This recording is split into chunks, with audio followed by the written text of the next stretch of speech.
Temple Grandin is a well-known consultant in the livestock industry and autistic activist. When she was 4 years old, she was diagnosed with autism, a disorder that impairs social communication and interaction. Due to poor communication skills, she has said that middle and high school were among the worst times in her life because she was constantly bullied and harassed due to her diagnosis of autism and her behavior.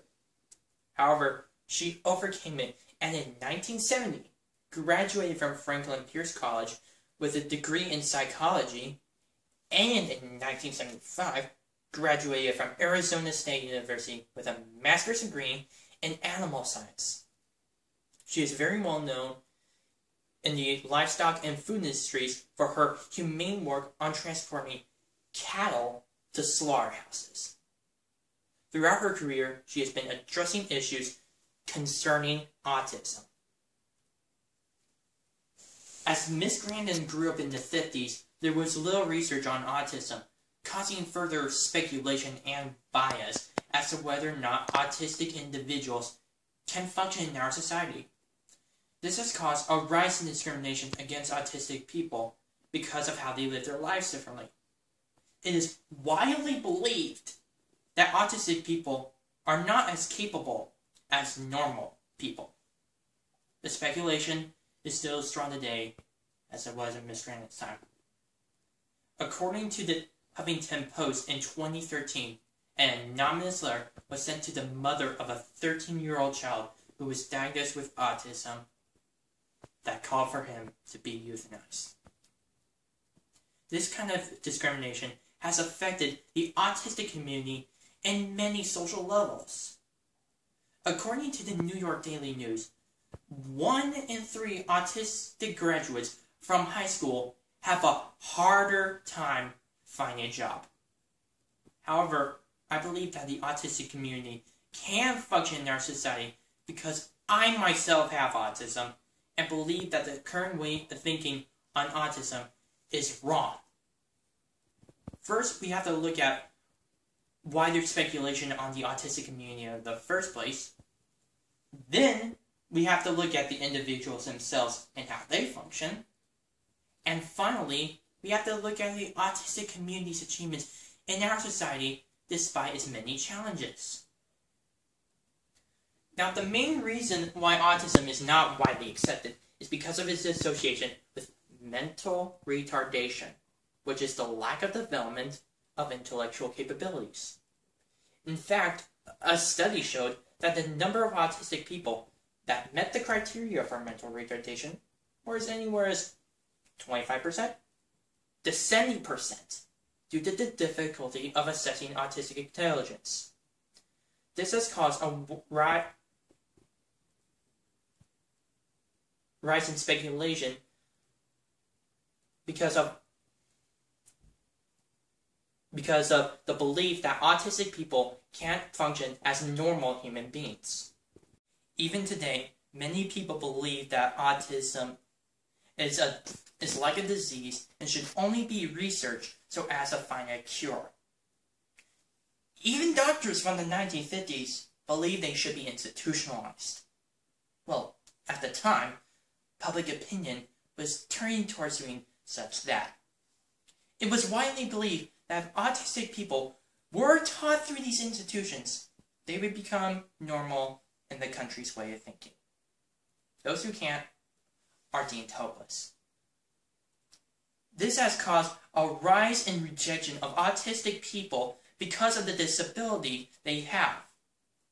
A good example of this would be in my time at Civil Air Patrol, which is the United States Air Force facility. I was about to go into basic encampment, which is the equivalent of the Armed Forces boot camp. However, several of my own superiors, including the encampment commander himself, believed that I couldn't handle it because of my diagnosis of autism. This way of thinking has plagued America for generations. But what people do not understand about autism is that it's a different way of thinking. Learning and social situations tend to come slower to understand towards autistic people, which makes us work harder. For example, when I was young, and I still have this problem, I had such a hard time understanding idioms. Sometimes when it was raining outside, my mom would say it was raining cats and dogs. I took it literally. But thanks to her support, I managed to understand its meaning. Another good example would be when I thought I was literally made out of gold after hearing the idiom, I was worth my weight in gold. Again, thanks to my mom, I managed to understand its meaning. And those are one of the main resources that the autistic community uses. But adults are not the only resource. Across the country, new classes are being developed called special education classes that allow autistic people like me to be taught in our own way of thinking. This has allowed us to become successful in a variety of areas, such as living independently. Other resources include autistic self-advocacy organizations, such as Autism Speaks, that have information on autism and how to cope with it. Autistic people need help and support in order to understand the situations surrounding our society. But the discrimination they're facing is making that very difficult. Yet there are some people who believe that autism should be cured because it might affect the individual's ability to succeed. That is not altogether true. In fact, there is evidence suggesting that Thomas Jefferson, third president of the United States, and famous scientist Albert Einstein were, well, by today's standards, diagnosed with autism.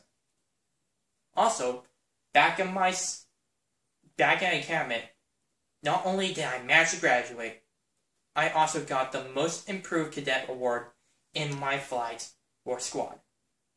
Young people like me have managed to prove the arguments wrong. Autistic people can do great things in everyday activities. The solution to this kind of intolerance is awareness on autism. We have got to stop looking at autism in such a negative way. Not only that, we have to stop looking at individuals with autism in a negative way. Don't judge a man on the challenges he faces, but on his actions alone. The autistic community can function in our society, but we have to stop looking at autism in such a negative manner. I challenge you all to see what autism really is. Not as a disability, not as an impairment, but as a different way of thinking. Thank you. Yay, bravo.